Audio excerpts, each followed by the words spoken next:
Hey guys, কি খবৰ আপোনালোকৰ? আশা কৰোঁ সকলোৰে ভাল, মোৰো ভাল।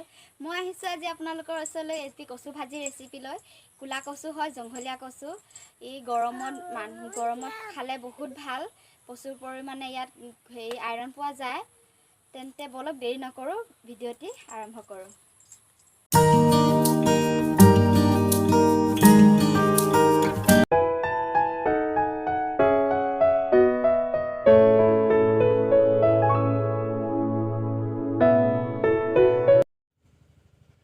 কচু ভাজিৰ বাবে আমাক লাগিব কচু ঠাৰি কেইডালমান। আপোনালোকে আপোনালোকৰ প্ৰয়োজন অনুসৰি কম বেছি পৰিমাণে কাটি ল'ব। মই এইখিনি দীঘলে দীঘলে ধুই লৈছোঁ। এতিয়া মই কচুৰ বাকলিখিনি গুচাই ধুনীয়াকৈ এটা জোখত কুটি লৈছোঁ। নুগুচালেও হয়, সেইটো আপোনালোকৰ কথা। নুগুচালে বোধহয় খাবলৈ বেছি ধুনীয়াহে হয়। তো আপোনালোকৰ ইচ্ছা অনুযায়ী আপোনালোকে গুচালেও হয়, নুগুচালেও হ'ব বাৰু।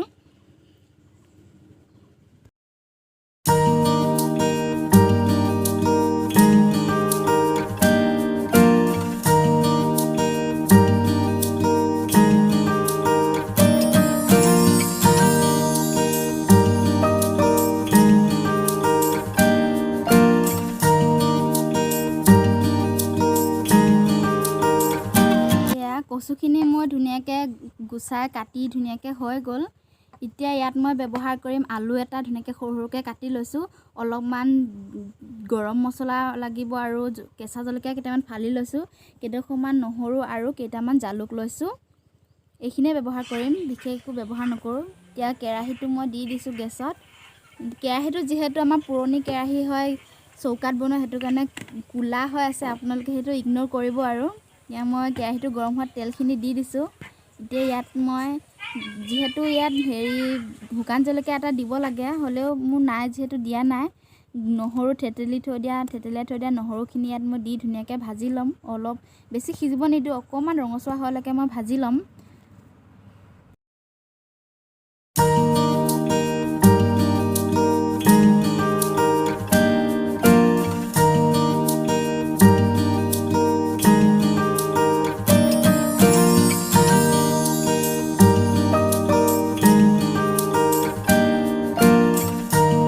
নহৰুখিনি ভজা হৈ গৈছে। ইয়াত মই কাটি থৈ দিয়া আলু কেইডোখৰ দি দিম। আলুখিনি সিজিব নিদিওঁ, এনেই অলপ তেলত লুটিয়াই অলপ ভাজি ল'ম। এনেকৈ ধুনীয়াকৈ অলপ ভাজি ল'ম।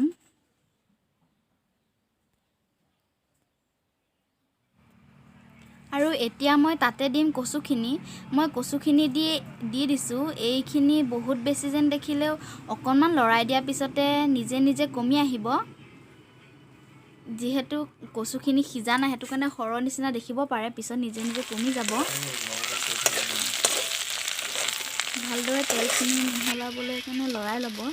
আৰু ইয়াত সোৱাদ অনুসৰি মই দিম এতিয়া হালধি গুড়ি অকণমান। আপোনালোকে আপোনাৰ সোৱাদ অনুসৰি দি ল'ব। হালধিখিনি দিয়াৰ পিছত ইয়াতে দিম মই অলপমান নিমখ সোৱাদ অনুযায়ী। আৰু এতিয়া মই ইয়াতে কাটি থৈ দিয়া কেঁচা জলকীয়া কেইটা ইয়াত এনেকৈ দি দিম। দি এইখিনি ধুনীয়াকৈ লৰাই ল'ম।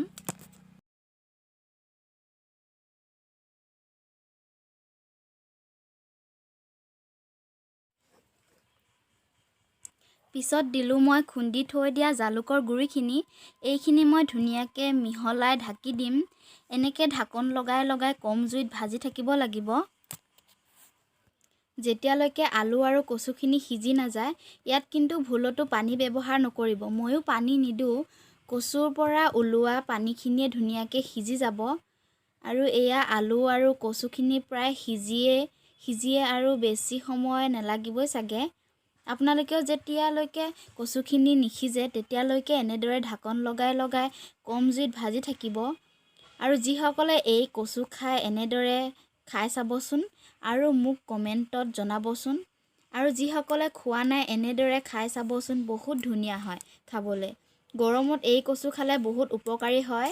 কচুত প্ৰচুৰ পৰিমাণে আইৰণো থাকে। এতিয়া মই গৰম মছলাখিনি দি দিছোঁ। তাৰপিছত অলপ দেৰি থৈ এইখিনি নমাই দিম। এয়া মোৰ কচু ভাজি ৰেডি হৈ গ'ল। আপোনালোকে কিন্তু এই কচু ভাজিৰ সোৱাদকণ ল'বলৈ একেবাৰে নাপাহৰিব আৰু শেষত মোক কমেণ্টত জনাব।